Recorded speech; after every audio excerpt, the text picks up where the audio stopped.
voice of free speech. The truth delivered. Common sense for the American people. Welcome to the Scott Jennings Show. Los Angeles Mayor Karen Bass is under fire in Los Angeles. We'll tell you why. Free Palestine nuts have transformed into anti-ICE nuts in Minneapolis. That female boxer who pummeled the competition in the Summer Olympics, it was a dude. And we'll get a check on the North Carolina Senate race live from the Tar Heel State. It is Friday, February 6th. This is the Scott Jennings Show. You're listening to Common Sense for the American people. Topping the news this hour, the Guthrie family has renewed its pleas for the kidnapper of Nancy Guthrie to contact them. This time it is Savannah Guthrie's brother. Here's the latest video, cut 12. This is Cameron Guthrie. I'm speaking for the Guthrie family. Whoever is out there holding our mother, we want to hear from you. We haven't heard anything directly. We need you to reach out, and we need a way to communicate with you so we can move forward. But first, we have to know that you have our mom. We want to talk to you, and we are waiting for contact. Day 6 of all this, and there's still frightfully little to know, at least what we've been told publicly. Justice is coming for the mastermind of the attack on Benghazi. The U.S. has captured Zubair al-Bakush. He's been extradited to Virginia. He'll be charged with murder, terror, and arson over the brutal attack on our diplomats abroad. While you slept, talks between the U.S. and Iran did occur in Oman. These were mediated talks. The Iranians are putting a positive spin on all this. No word from the American side just yet. This all comes as tensions remain high, and the U.S. has a significant military buildup in the region.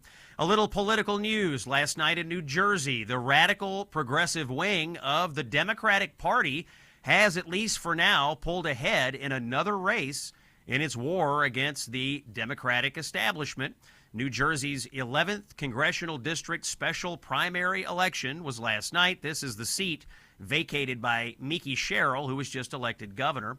As we sit here this hour, the race is very close, but leading it is Analilia Mejia, a progressive from the AOC, Bernie Sanders, Elizabeth Warren wing of the party. She leads former Congressman Tom Malinowski by just 488 votes. Election officials there say it may take a few days to call the winner. We'll keep an eye on this. We turn our attention now to California, where a devastating report this week has uncovered the utter incompetence and corruption of Los Angeles Mayor Karen Bass. The story is pretty simple. Last year, devastating wildfires ripped through the Palisades in Los Angeles, destroying 13,000 homes and causing over $8 billion in damage. You might recall that while the wildfires were going on, Mayor Bass was not in L.A. She wasn't even in the United States. She was in Ghana to attend the inauguration of that country's president, even though her people in L.A. were facing devastation. Fast forward 1 year, and the story gets even worse. On top of the fact that virtually no homes have been rebuilt since the fire, an utter failure and the latest example of incompetent progressive governance in California, reporting this week from the Los Angeles Times says that Mayor Bass is engaged in a cover-up of just how poorly the entire fire situation was handled. Listen to the reporter who wrote the story.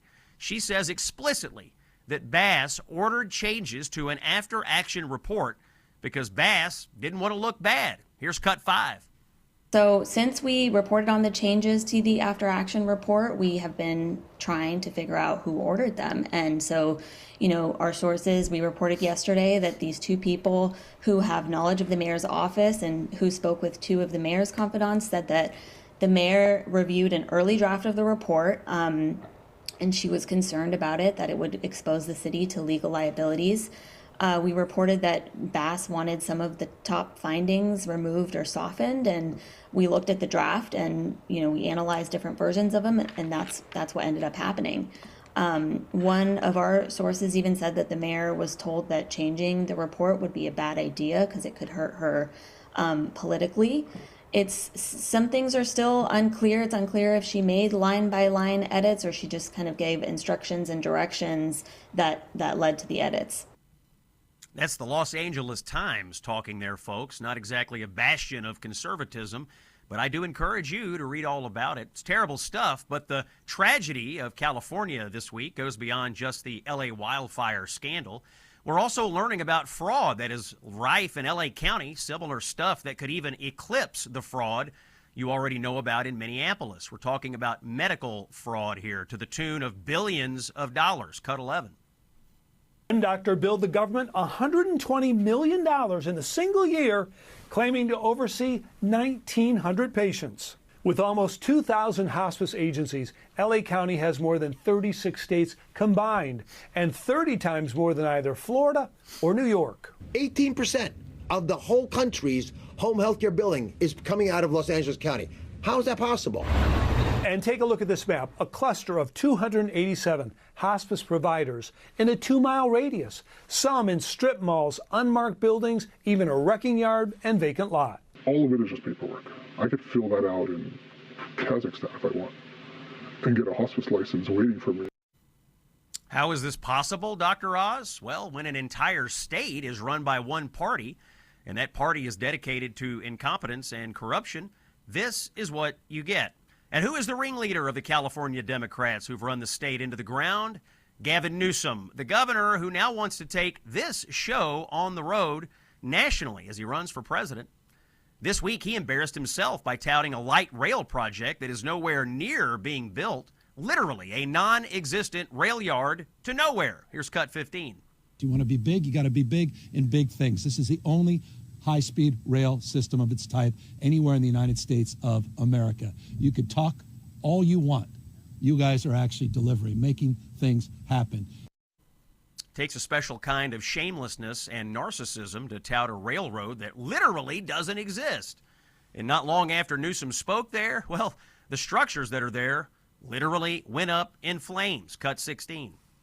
Fresno Fire's Josh Sellers confirms the fire began just before 9 a.m. Investigators say likely sparked by routine construction. Aerial video from the High-Speed Rail Authority last year appearing to show the impacted structure. This is the shoring framework that the concrete is then poured in place, and that becomes the permanent structure. The fire, the latest twist in a controversial project. California High-Speed Rail is more than 6 years delayed and nearly $100 billion over budget. Fortunately, no tracks were destroyed in the fire because, well, none have been laid.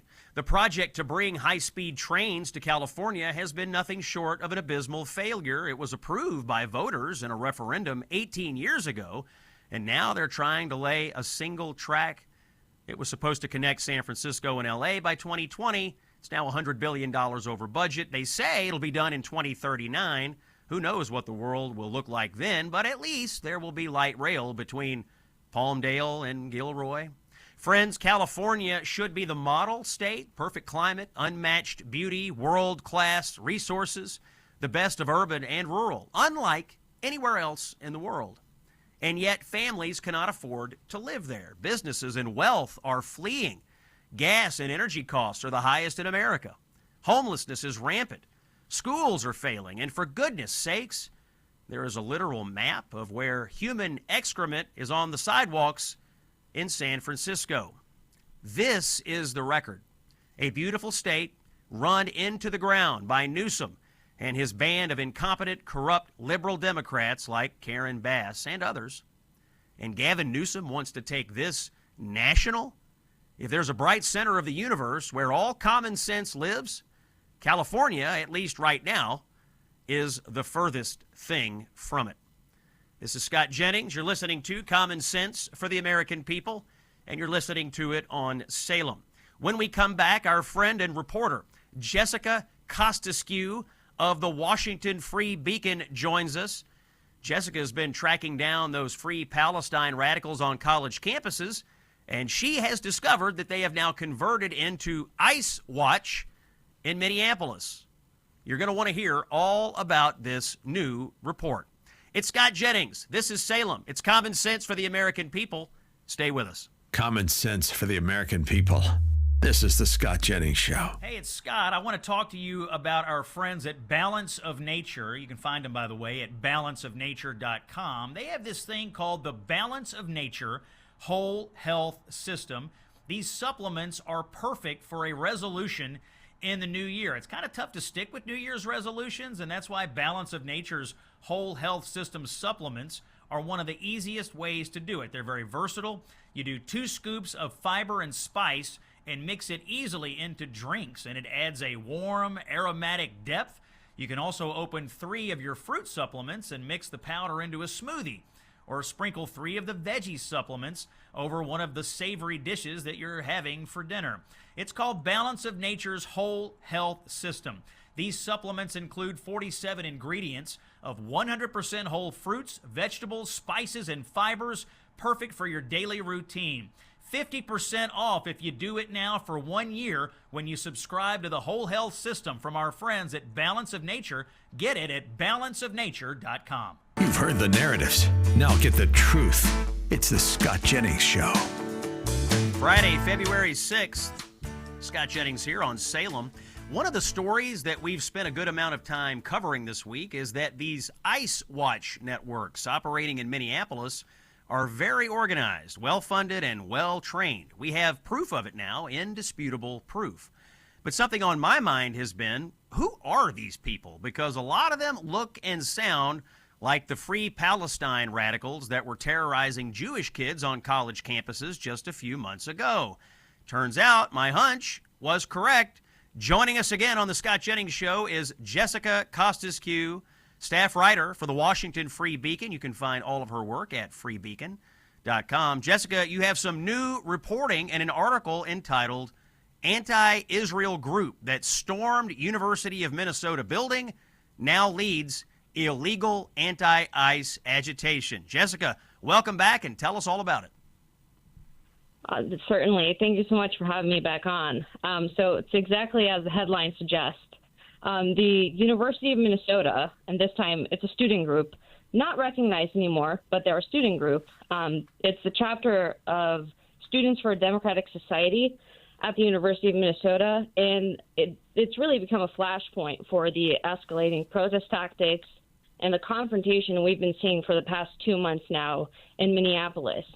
So last year, or I shouldn't say last year because it was 2024, so about a year and a half ago, members of this group stormed and occupied a campus building at the University of Minnesota during one of these anti-Israel raids, and they ended up barricading doors. They prevented staff from exiting the building, and they caused tens of thousands of dollars in damage. So obviously that wasn't just a typical campus demonstration. It was an unlawful occupation that led to some sort of disciplinary action. Unfortunately, not a lot, as I came to find out as I was investigating this. But what's striking here isn't just the repeated political agitation, it's the shift in focus. And we've seen this too with other groups that have been doing and leading a lot of the anti-ICE confrontation in Minneapolis. There's been climate groups that are now solidly anti-ICE, calling to abolish ICE.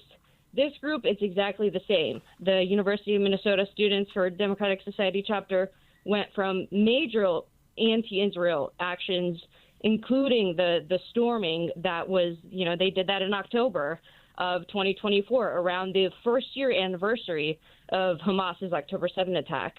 And now they're front and center of the leadership in the illegal anti-ICE agitation.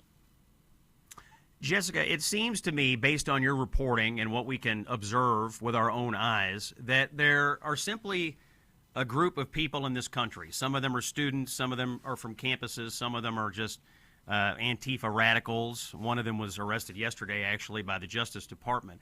But you have this group of people that are simply going from one cause to the next, whether it was Black Lives Matter, some environmental cause, then it was Free Palestine, now it's anti-ICE. They go from cause to cause to cause, but they're doing the same thing all the time, which is essentially trying to destabilize the United States, preach hate against the United States, and generally bring anarchy to the streets of America. Do you agree with that observation? That's exactly right.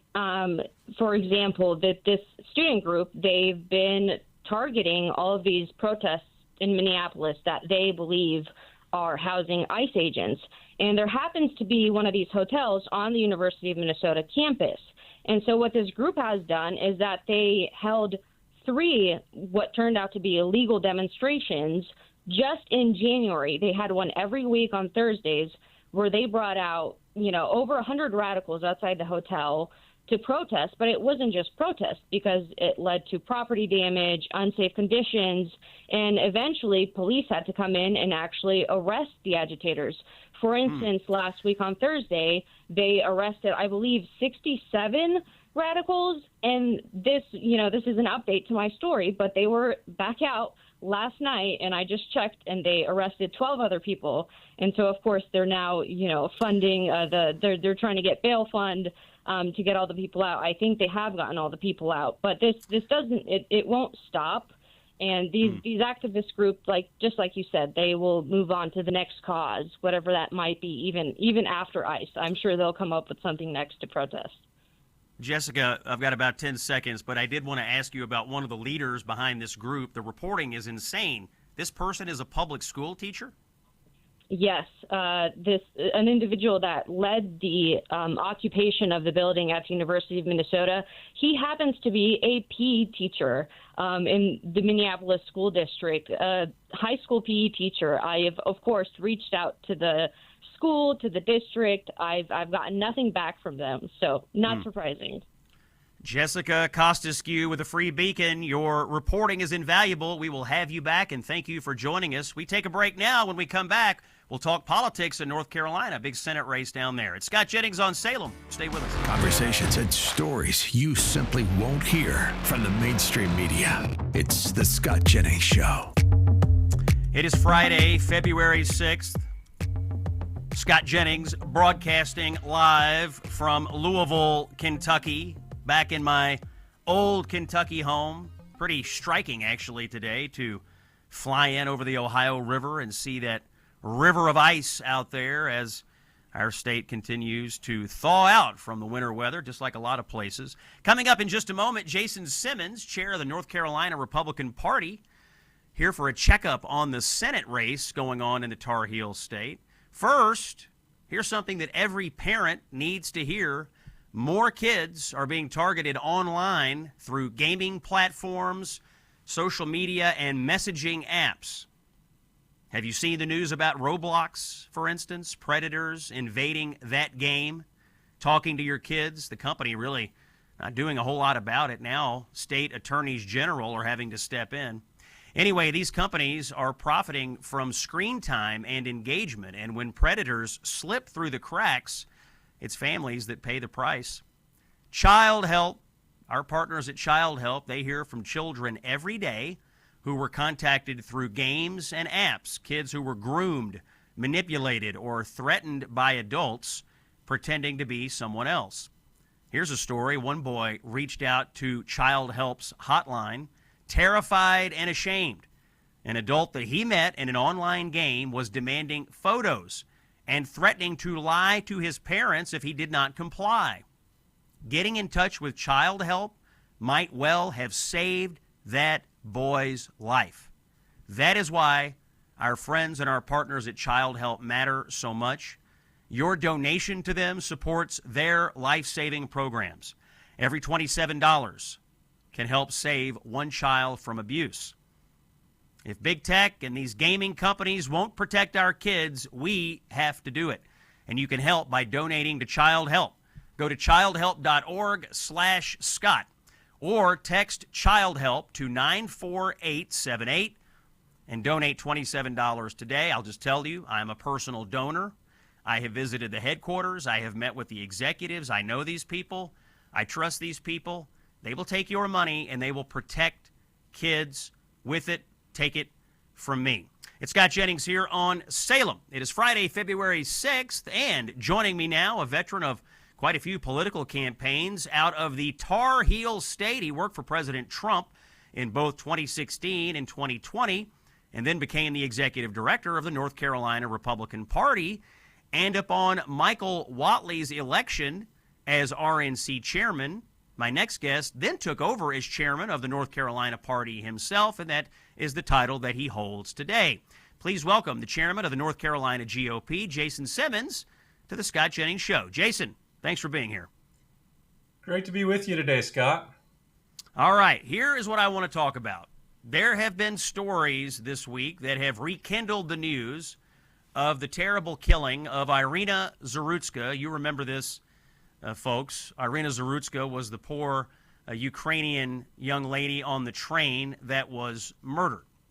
And, Jason, there have been stories this week that the murderer of Irina Zarutska actually was somehow let out of jail and was loose on the streets of North Carolina because of the policies of former Governor Roy Cooper, a Democrat who is now running in this open Senate race in North Carolina. Jason, explain this story to us. How the heck did all this happen? Yeah, so very troubling story coming out this week where Irina Zarutska's murder. Again, Scott, as you point out, a horrific murder that was played out on video for all of the world to see just how tragic her murder was and senseless it was. We come to find out that Roy Cooper had released 3,500 convicted criminals, of which Carlos Brown was on that list, putting him back out onto the streets of North Carolina, making it less safe.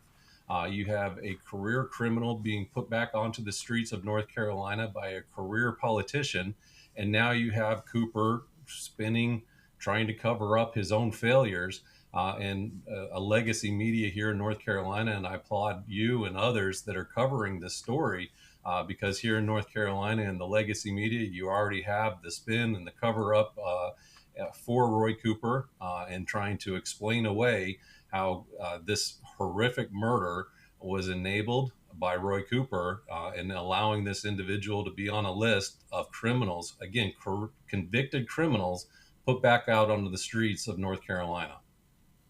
It's a story that plays out, Chairman Simmons, all over the country. You have Democrats out there that in the name of criminal justice reform or in the name of equity or whatever you want to call it, have repeatedly put policies in place that return violent criminals to the streets. They take them out of the jail. Sometimes they never even get to jail, and they put them right back out into the community. In the case of Roy Cooper, for our listeners around the country, he was governor of North Carolina, and he's always tried to maintain this moderate facade, this fake moderate, aw shucks demeanor.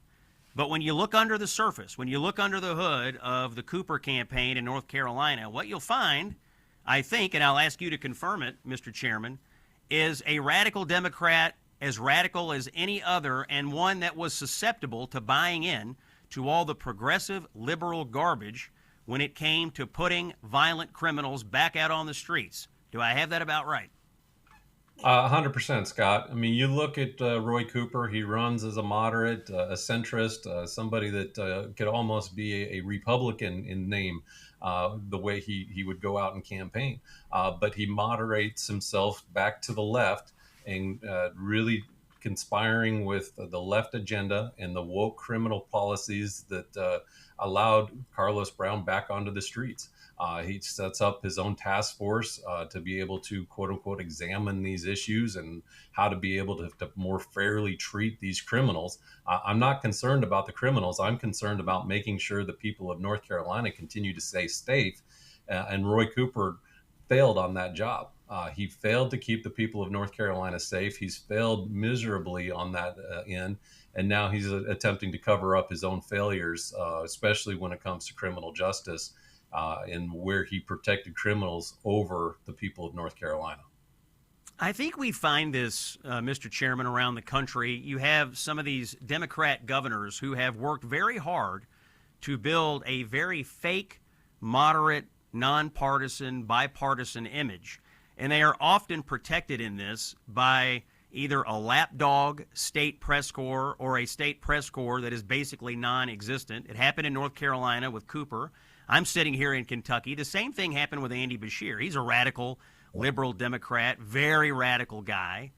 But, you know, we have a press corps that, you know, this guy hadn't been asked a hard question the entire time he's been governor.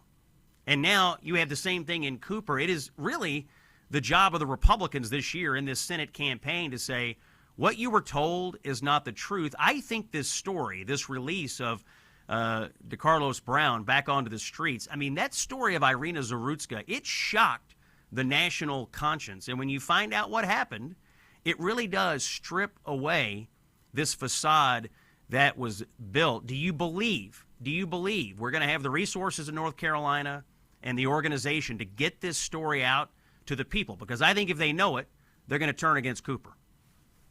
Oh, absolutely, Scott. And again, that's where it's so essential. I applaud you and others that are carrying the water on this story, while the legacy media here in North Carolina or others nationally would rather go ahead and sweep this one back under the carpet.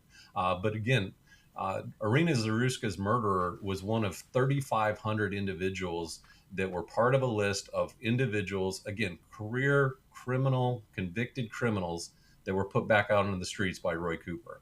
How many more stories are we going to uncover over the next several months as we continue to figure out who's on that list? And this list was only made available to the public after public pressure by now Governor Stein in his office. Roy Cooper wanted nothing to have the light of day put on this list. But again, public pressure, sentiment had to have this release of the 3,500 individuals. And we're going to go back through this list with a fine-tooth comb and undercover one more person after another. And the recidivism that's going to occur is going to be astounding and shocking to people. And again, Roy Cooper intentionally put these individuals back out on the streets because of his own ideological position that is going to end up being a rubber stamp for the left woke policies if he's ever elected to D.C. That voice you're hearing is the chairman of the North Carolina Republican Party, Jason Simmons. Jason, I know that you are in the middle of a primary season in North Carolina, and you have to maintain some neutrality because there is technically a primary. But just for the benefit of our listeners, the contours of this primary are very simple. I don't have to maintain any neutrality. The Republican nominee is going to be Michael Whatley, the former chairman of the Republican National Committee. And once your primary formalities are over with, it'll be Whatley v. Cooper down there. One other issue I wanted to bring up, the state legislature redrew the congressional maps. It seems like the Republicans may be in a position to knock out a vulnerable Democrat named Don Davis in a congressional seat. How's that race shaping up, Jason? Absolutely. As you indicate, we're in primary season right now, and we're less than a month away from our primaries, and look forward to putting those behind us and being able to get right into the general election. As you look at, as you talk about Don Davis out there in the 1st Congressional District, that is a district that right now we anticipate being able to pick up. We are going to come out of our primary with a great candidate and the money behind them to make sure that we can get their message out about, again, how Don Davis has failed the people of Eastern North Carolina, continues to side with the woke Democrat policies that have put his party over the people of Eastern North Carolina. And so that'll be a great pickup opportunity for us. And especially as we look ahead to the general election, North Carolina, like we've seen a lot of parts of the country, we've seen a real shift in voter registration to the Republican Party. And just this past month, Republicans took the advantage over Democrats for the first time ever in our state party's history. So as we go into the upcoming general election, we are going to have that structural advantage where we turn out our voters at a higher rate, but now we also have more voters than the Democrats. So we look forward to really making sure that the Republican Party here is engaged and ready to support our candidates going into the general.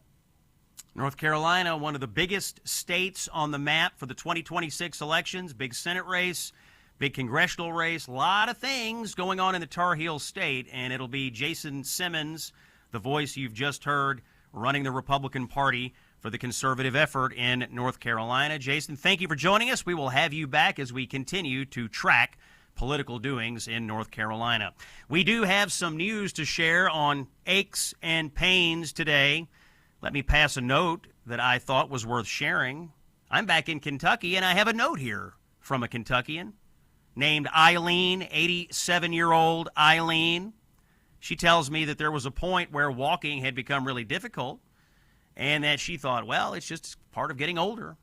Then she tried Relief Factor. Now she's up and walking again. She's even dancing around to music. Her words were simple. She has no pain.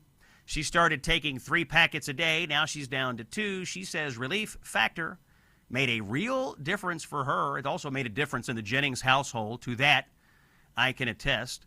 If you've tried other options that haven't worked, Relief Factor may be worth a look. Try out the 3-week quick start. See how your body responds. See if it works for you the way it worked for Eileen and thousands of customers across the country. Call 1-800-4RELIEF or go to relieffactor.com. Ask yourself, how would it feel to be out of pain? When we come back, the boxer that you thought was a woman was actually a dude. You heard that right. It's Scott Jennings on Salem. Stay with us. Ready for some common sense and a little Kentucky windage? Here's Scott Jennings. Welcome back to Common Sense for the American People. It is Scott Jennings here on Friday, February 6th. Rounding out the first hour here on this Friday, I had to take some time to report to you all about Iman Khalif. Some of you may remember Khalif. Back in 2024, this was the man who claimed to be a woman so he could win the gold medal in boxing in the women's division at the Paris Olympics. Jared, what's the right song for this segment? Is it Dude Looks Like a Lady, or... Actually, in this case, we need a new song. Dude Looks Like a Dude. That's what we need. Now, you may recall back during the Olympics, people like organizations like ESPN writing things like this. Quote, fans have embraced Khalif in Paris, even as she, they say, faced an extraordinary amount of scrutiny from world leaders, major celebrities, and others who have questioned her eligibility or falsely claimed she was a man. So at the time, if you questioned whether Khalif was actually a woman, you were immediately hit with fact checks and scorn. This is clearly a woman, they said about this person that anybody with eyes could see was a dude. Anybody with eyeballs could see this was a dude beating up on these poor women. Yet the entire world was gaslit by sports media claiming that he was a she.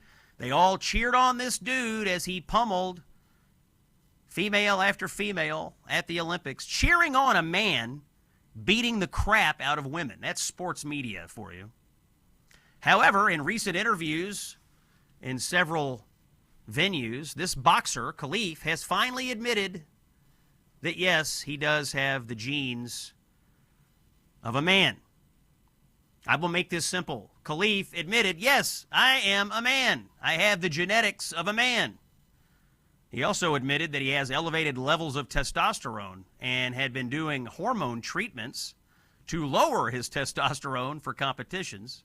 Now, in 2023, Khalif was disqualified by the International Boxing Committee because of concerns about safety. You think?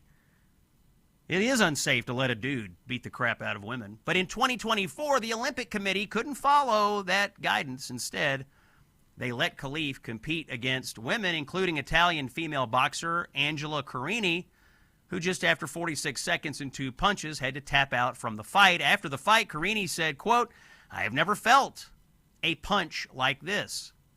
At the time, the International Olympic Committee defended Khalif. The president of the IOC, Thomas Bach, said, this is not a question of inclusion. This is a question of justice. So there was a lot of confusion at the Olympics as everybody watched a dude beat up the women. But it was already clear in 2023 what was going on. The Olympics failed these female boxers. This was not about inclusivity. This was not about progress. This was about the transgender cult getting its way. And they did get their way.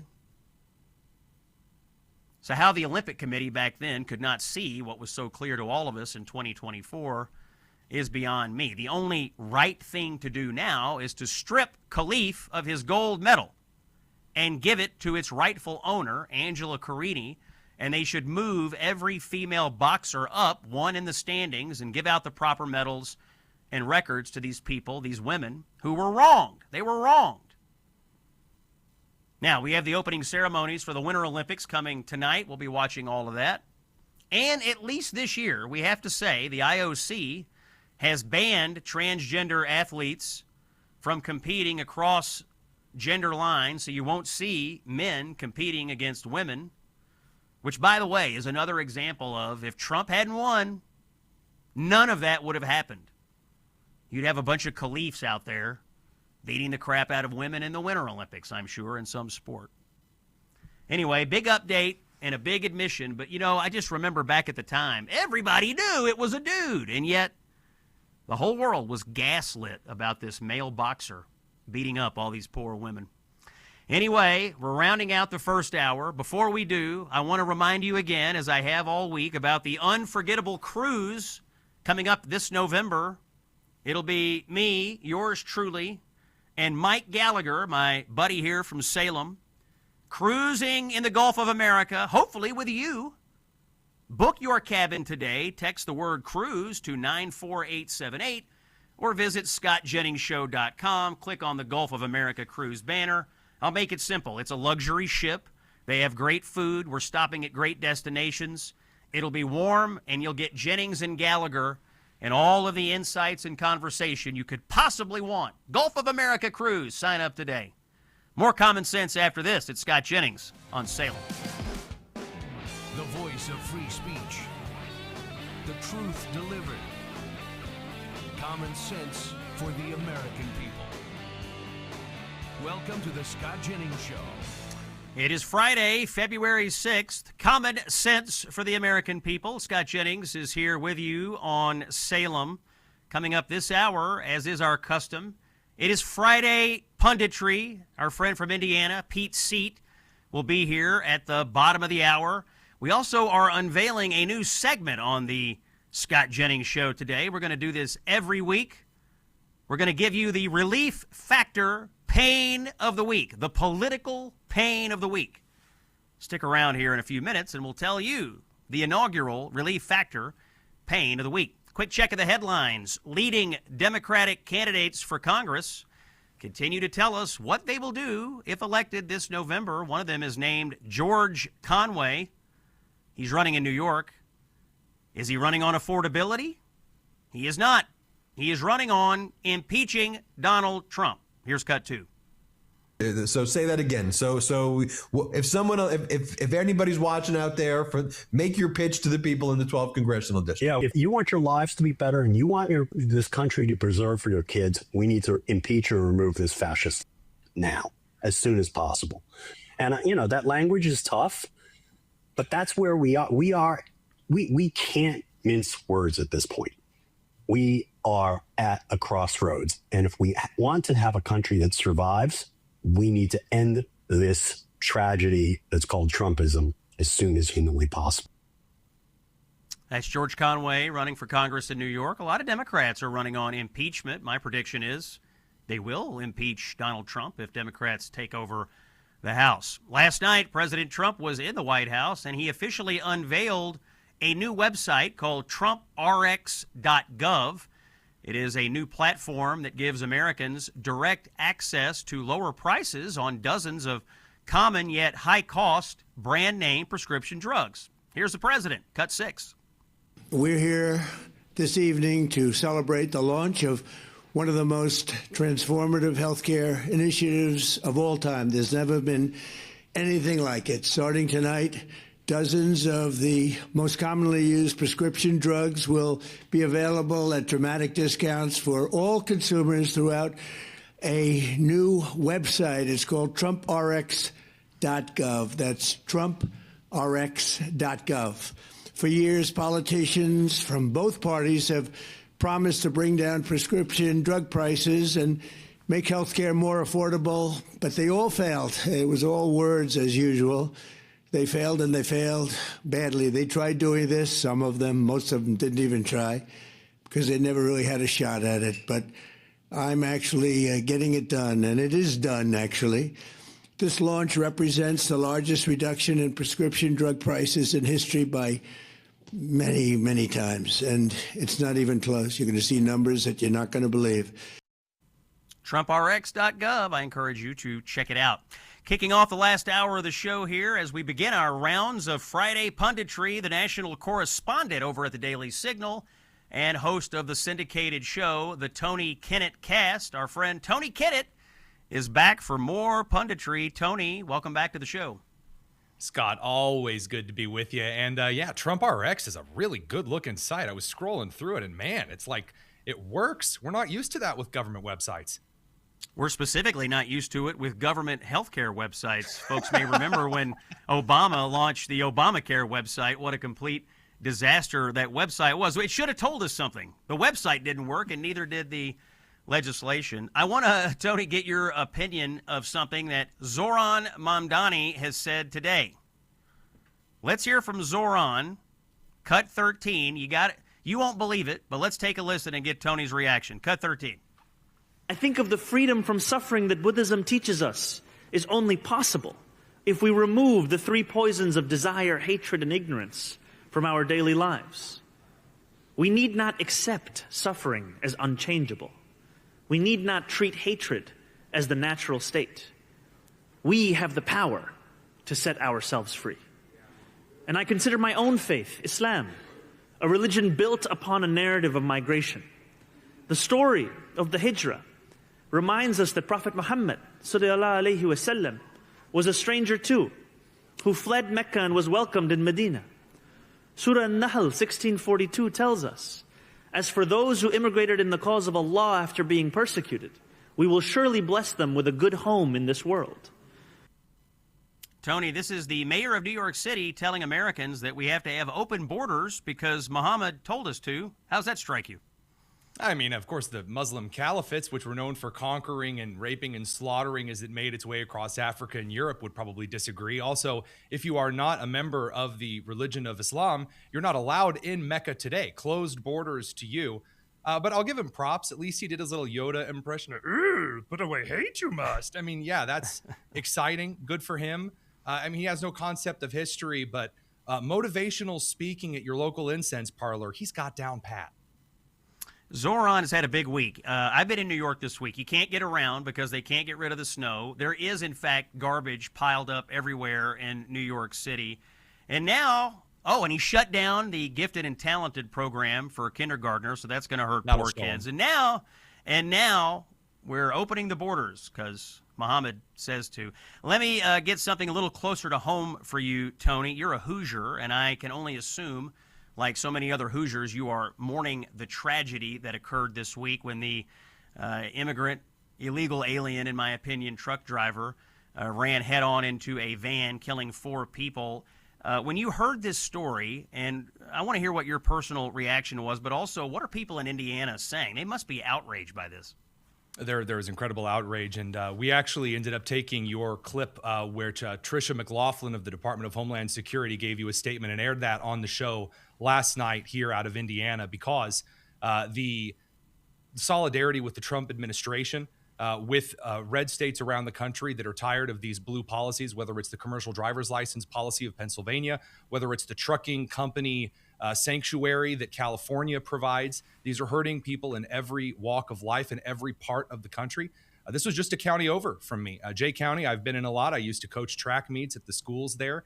It's known around a lot of us here that a lot of people will often drive those who are Amish from place to place for funerals, birthdays, and such. That's what was going on here. And senseless tragedy, just a family, fathers and sons killed, all because an immigrant who came over through the CBP border app from Kyrgyzstan didn't want to wait for traffic, swung around, and it gets just a terrible, terrible situation. And again, the Attorney General laments here in Indiana that we don't have more to stop the horrible practices in Pennsylvania and California in our state. Yeah, it's a terrible tragedy. And even though this person, I guess, technically came into the country through what Democrats would say was legal means. You have to remember, Biden set up this app. They were letting like 50 to 60,000 people a month into the country on this app, and then they were paroling them into the country. These people would have otherwise been inadmissible. They would have been illegal aliens. Trump's gotten rid of this. He's turned the app into a deportation app. But, I mean, bottom line, Joe Biden open border policies have led to the deaths, tragic deaths of 4 people in Indiana. Tony, let's wrap up with a Washington Post. A lot of weeping and gnashing of teeth in the media business about all the reporters, including 13 reporters who covered climate change, were let go at the Washington Post. How'd all this news hit your ears this week? With mirth, with laughter, with dancing in the streets. I got to tell you, Scott, I don't know if you've ever been a race reporter. I don't know if you've ever been a protest reporter, but they had multiple of those at the Washington Post. Again, while they're calling dead terrorists austere scholars, all I can say is this. when some of us were kicked out of the White House press room because we weren't considered real journalism, I would like to just say we are now still there, and they who have begged Jeff Bezos for lots and lots of money, obviously he didn't give that to them to support their little charity cause. I hope the GoFundMes kick in and do what they're hoping, because obviously their journalistic skills aren't paying the bills. Yeah, it's amazing to me all these people like Bernie Sanders are putting out posts saying, oh, if Jeff Bezos can spend money on this and this and this, he is ordered to spend money on a failing business. That's what he is for. He's to throw his money away to people that I like. That's what I'm not going to do it. I'm Bernie Sanders. Socialists always have a lot of ideas about how you should spend your money. Tony Kennett, thanks for joining us today. We'll have you back in a few weeks. Always appreciate your insights. We're going to take a break, but first, a word from our friends at Patriot Mobile. When it comes to wireless service, Patriot Mobile is who you want to sign up with because they share your values. You pay your bill. They then invest money from their company into the Christian conservative cause. They do it out in the open and unapologetically. And they will also give you prioritized premium service on all 3 major U.S. networks. They have unlimited data. They have mobile hotspots. They have international roaming. You get great service, and you get a company that actually shares your values. I'm a customer of Patriot Mobile. I think you should be as well. Here's how you do it. Go to patriotmobile.com/Scott or call 972-PATRIOT and use promo code SCOTT, and they'll give you a free month. patriotmobile.com/Scott or call 972-PATRIOT. Make the switch today. Keep your number. Get a new phone. Whatever. Get over to Patriot Mobile. When we come back, the Relief Factor Pain of the Week. Scott Jennings on Salem. Stay with us. Fighting for free speech and Western civilization. This is the Scott Jennings Show. Friday, February 6th. A little breaking news into the show and an update on something we did last hour. We had the chairman of the North Carolina Republican Party in last hour, Jason Simmons, and we were talking about the Irina Zarutska murder and Carlos Brown Jr. being let out of prison by former Governor Roy Cooper, and that put him back out on the street, and he was part of this program. And the secret list of inmates that was freed by Roy Cooper, they tried to suppress it, but the list is out. The full list. It wasn't just one guy. The full list is out. There are at least 51 people on the Roy Cooper get out of jail free list who had been sentenced to life in prison. You heard that right. At least 51 people who had been sentenced to life in prison got out of jail in North Carolina thanks to Governor Roy Cooper. It wasn't just one guy. A lot of people, Democrats letting bad folks out of jail. But this is going to be a huge story in this North Carolina Senate race. Scott Jennings is with you on Salem. I want to introduce a new segment this week to the Scott Jennings Show. It is called the Relief Factor Political Pain of the Week. If you listen to the show regularly, you know that we're big fans of Relief Factor. And Jared and I were talking, and we thought Relief Factor should really sponsor the political pain of the week. And boy, there's a lot of political pains out there. Every week we're going to highlight a person, a politician, or an organization, somebody that is causing pain to the American people. Now, you've heard us talking about the inaugural winner all week. And you heard this week from our friend at the Daily Caller, Jorge Ventura, who was assaulted by these people, the inaugural winners of the Relief Factor Pain of the Week. In fact, let's take a look at that assault. Here's cut 17. You can't assault me, dude. Get in the car. You can't. Get in the car, man. Go away. So they're assaulting me and my photojournalist. Got it all on video. They actually tried to steal my phone, but unsuccessful. And you're gonna get blasted all over the internet, buddy. You've seen the videos of these people pulling over random drivers and harassing them. The inaugural winner of the Relief Factor Pain of the Week, the Ice Watch Street Blockade people in Minnesota. Because, look, these blockade freaks aren't just a pain to me as someone who respects the rule of law, and they aren't just a pain to the law enforcement officers who are being harassed and have to spend their time cleaning up their mess. They are a major pain to the average people of Minneapolis who just want to get to work, get to the grocery, wherever, and live their lives. Can you imagine, by the way, how frustrating it must be to deal with these loonies?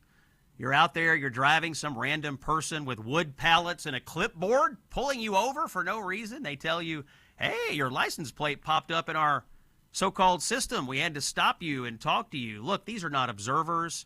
They are not protesters. They're radical lunatics, and they are here to make life harder for everyday citizens in Minneapolis. They just want to disrupt your life. I guess they're bored and they have nothing better to do. This is the purpose of most of these agitators in Minneapolis. They want to cause chaos. And let's be honest, these people are too dumb to recognize that while they are simultaneously lobbying for open borders, they have literally created their own border checkpoints. And that is why they are my relief factor pain of the week. Now, if you're dealing with pain, for real pain, you should dial up Relief Factor. They've helped me. They've helped my family. They could help you too. Try Relief Factor's 3-week quick start. See how it works for you. Call 1-800-4RELIEF or visit relieffactor.com. All right. One more time to round out the week, I really, really need to invite you to something. We're taking a cruise in November. Mike Gallagher here from Salem, the legend, and I, Scott Jennings, are boarding a ship in November. We are sailing away on turquoise waters, heading for white sand beaches, eating incredible food, having insightful conversations, and doing it all in the confines of a luxury cruise ship. And we want you to join us. It is going to be an amazing week vacation. If you're sick of the cold and would like to dream of something warmer, I encourage you to book your cabin on this Gulf of America cruise as we honor the 250th anniversary of our nation. Book the cabin today. Text the word cruise to 94878 or visit scottjenningshow.com and click on the Gulf of America cruise banner. We're going to take a break, but when we come back, Friday Punditry continues. My friend Pete Seat, also of Indiana, is here. We work together in the Bush 43 White House. You see him on TV sometimes. Great guy. We'll talk to Pete for Friday Punditry when we come back on Salem. The man who made CNN safe for conservatives again. Here's Scott Jennings. Friday, February 6th, it's the Scott Jennings Show here on Salem. Common sense for the American people. I got to tell you, I didn't believe this when I saw it. I thought this has got to be one of those things that somebody created on the internet to take advantage of a news cycle. Did you know that in 2021, the Washington Post ran a story, and the headline of the story was, "The Racist Legacy Many Birds Carry." Birds. And there is a picture on the story of a bird. It's red. The bird is called Jameson's Firefinch. And literally, the subheadline is, "The birding community faces a difficult debate about the names of species connected to enslavers, supremacists, and grave robbers." They literally ran a story saying bird watching is racist. This was in the Washington Post. Just when I was starting to feel bad for all these journalists who got laid off, I remembered they once wrote a story that said, "Birds are racist." To discuss that and more, it's time for Friday Punditry. My guest is my friend from Indiana. Pete Seat is here. You see Pete on TV, on CNN sometimes, and other places. He is a veteran of the Bush 43 White House and a successful public affairs consultant in the state of Indiana. Pete Seat, welcome to the Scott Jennings Show. It's a pleasure to be here. That introduction was not as gushing as the one you gave Officer Tatum last week, but I'll take it. Well, Officer Tatum is something else, and I'm actually going to Arizona in a few weeks. He has like all these amazing cars. He's promised to drive me around Scottsdale. I forget. I think it's a Rolls Royce. I've never been in a car like what Officer Tatum. He's got a whole garage. Anyway, if you offer to take me around Indiana in a Rolls Royce, you'll get a better introduction next time, Pete Seat. That's all I'm saying. All right, let's do Friday Punditry.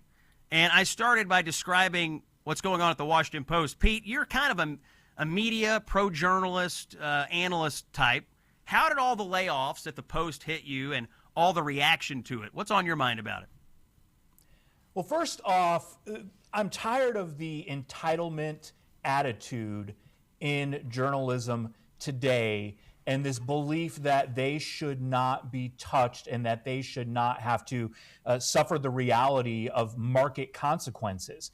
If the Washington Post or any other outlet is not making money, you can't have a bloated staff making massive salaries on their balance sheets. And so Jeff Bezos and the leadership there are making decisions that they think are in the right interests, the interests of the Washington Post, and being able to have a viable financial product on their hands. But, you know, I feel bad for anyone who is laid off, but when I listen to some of these reporters talk about their jobs as if they are the last line of defense between today and anarchy, it just makes me want to roll my eyes.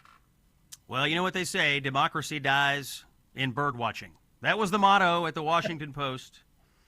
And, you know, I also just, this story is interesting because you look at the commentary, Pete, of these liberals who are whining and gnashing teeth about this. It's evident a couple of things. One, they don't actually believe in for-profit businesses. Like a newspaper is a for-profit business.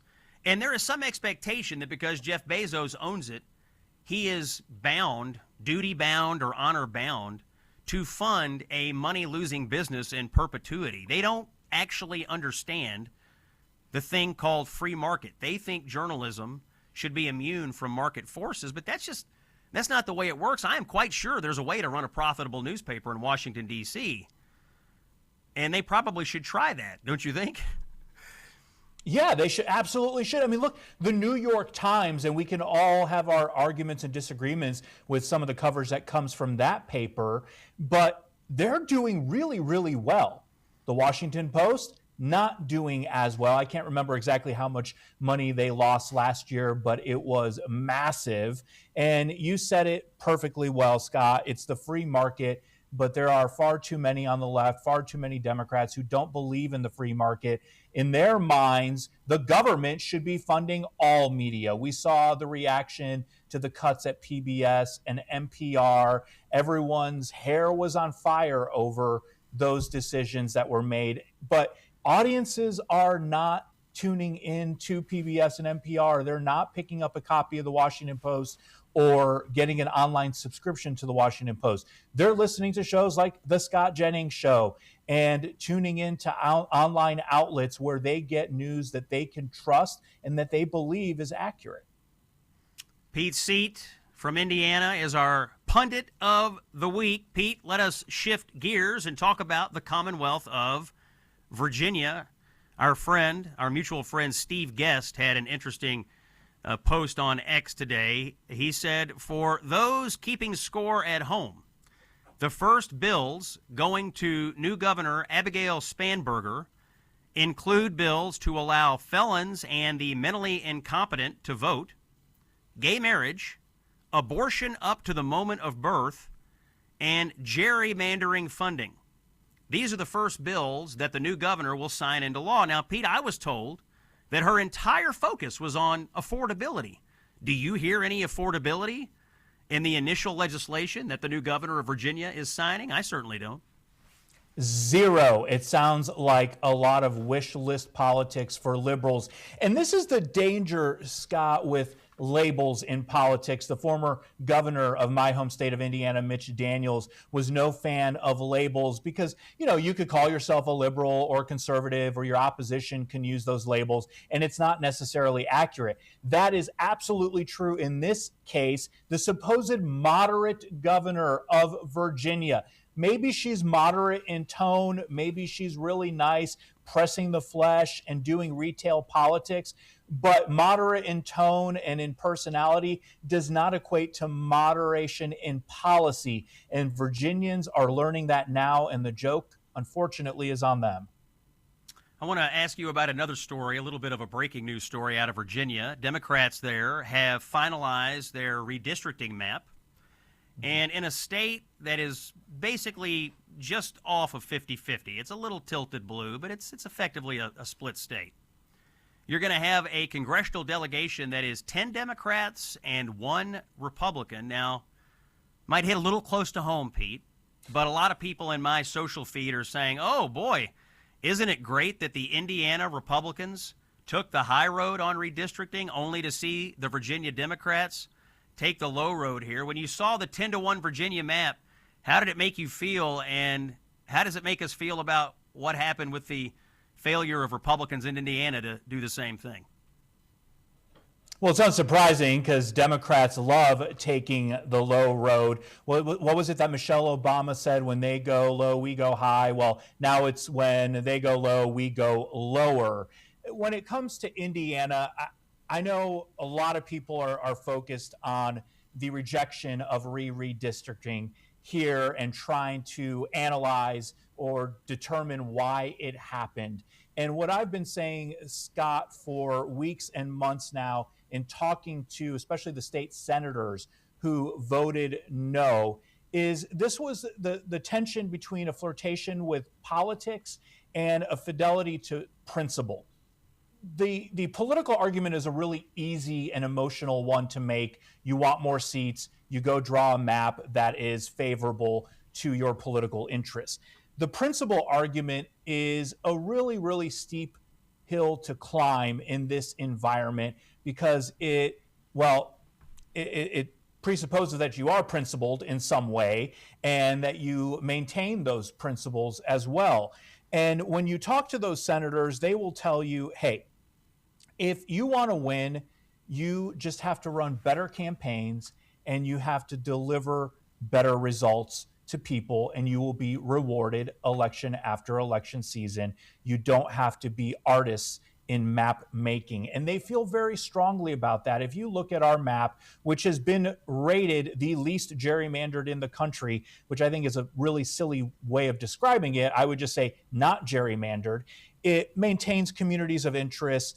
It respects existing boundaries, and the districts are very compact.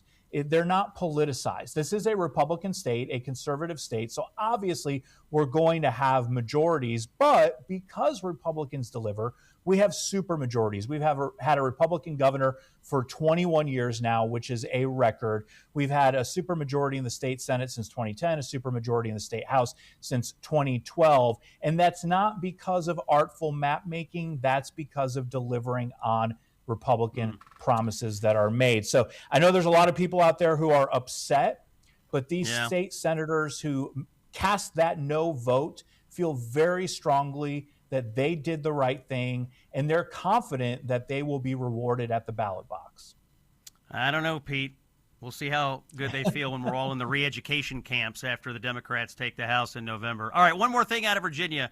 Let's play Cut 10. This is Spanberger bragging about ending her state's cooperation with ICE. Cut 10.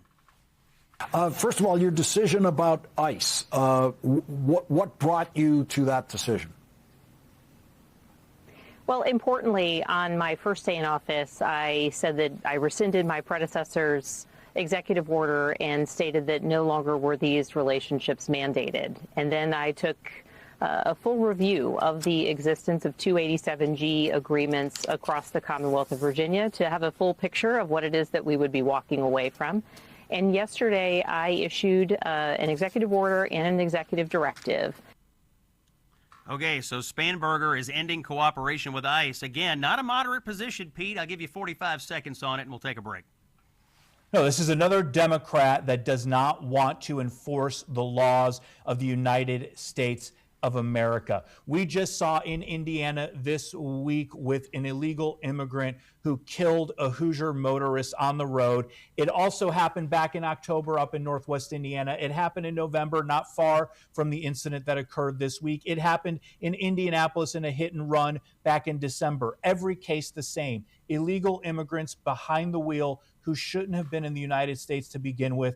And this governor wants that to continue, and it's sickening to watch.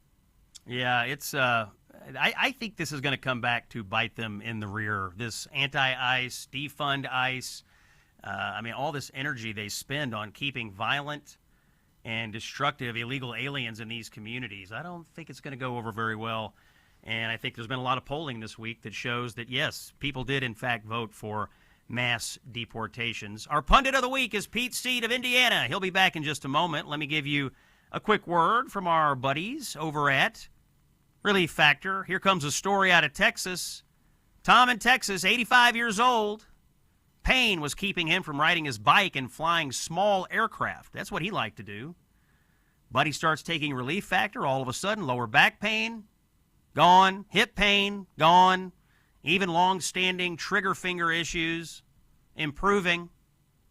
I'm getting all these letters and all these testimonials from people across the country. I am dedicated to bringing them to you because it's one thing for me to just sit here and tell you, hey, buy Relief Factor.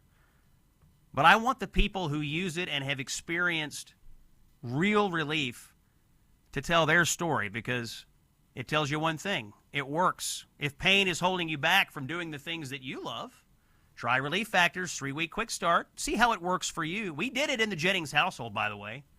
We can attest to it. Call 1-800-4RELIEF or visit relieffactor.com. Who won the week in politics? Pete Seat tells us when we come back. It's Scott Jennings here on Salem. When he's not in the Oval Office or owning the libs on CNN, he's here with us. It's the Scott Jennings Show. Watching the stock ticker here at the Scott Jennings Show. The Dow Jones Industrial Average has surged more than 1,000 points today. And for the first time in history, the Dow is now over 50,000. As I look at it right now, 50,016.37. So a big day on the stock market. We're doing Friday Punditry here on the Scott Jennings Show. It's common sense for the American people. Our pundit of the week, my buddy from Indiana and fellow traveler in Republican politics. His name is Pete Seat. Pete, it is our tradition to ask our pundit of the week to tell us who won the week in politics. You tell me who won the week, and I will tell you who lost the week. Pete Seat, winner of the week. Well, I wanted to say the winner of the week was Speaker Mike Johnson for holding the Republican caucus together yet again, because it drives me crazy. Nancy Pelosi was very skilled at that, Scott, and she got all tons of credit for her iron fist. But because Mike Johnson does it with a velvet glove, he gets absolutely no credit. So I want to at least give him an honorable mention. But I think the big winner is Venezuela. You may have seen this interview with Politico that Maria Corina Machado did. And she said that she believes an election could take place in Venezuela by the end of the year. An election run with integrity, a legitimate democracy, with leadership chosen by the people. That is a win for Venezuela, a win for South America, a win for the Western Hemisphere, and a win for Donald Trump and American foreign policy. All right. I will do the loser of the week, and I'm going to inform the control room. I'm calling an audible.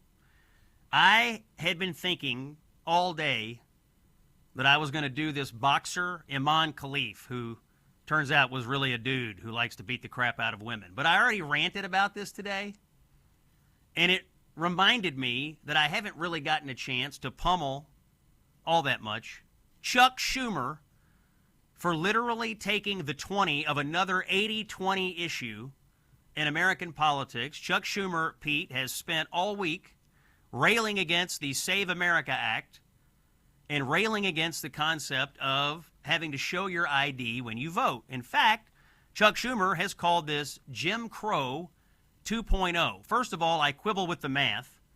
Every time Democrats call something Jim Crow, they always say Jim Crow 2.0. We're at least on Jim Crow 18.0 right now after all the new Jim Crows. But the real losing position for Schumer, Pete, in my opinion, is that it's truly an 80-20 issue. 83% of the American people think you should show ID to vote, including 76% of African Americans think you should show ID to vote. It's an 80-20 issue. And once again, Pete, I think the Democrats in America have gotten on the wrong side of an 80-20 issue. How did you react to Schumer this week? He went with his Jim Crow crap all week long. I honestly couldn't believe it. I wish you could see my notes that I typed up for myself, Scott, because I literally said on this topic, if it came up, Scott, you love 80-20 issues, and this is an 80-20 issue in which the Democrats are taking the 20 yet again. The state of Indiana was a pioneer on voter ID. In fact, our voter ID law went to the U.S. Supreme Court, and it was upheld.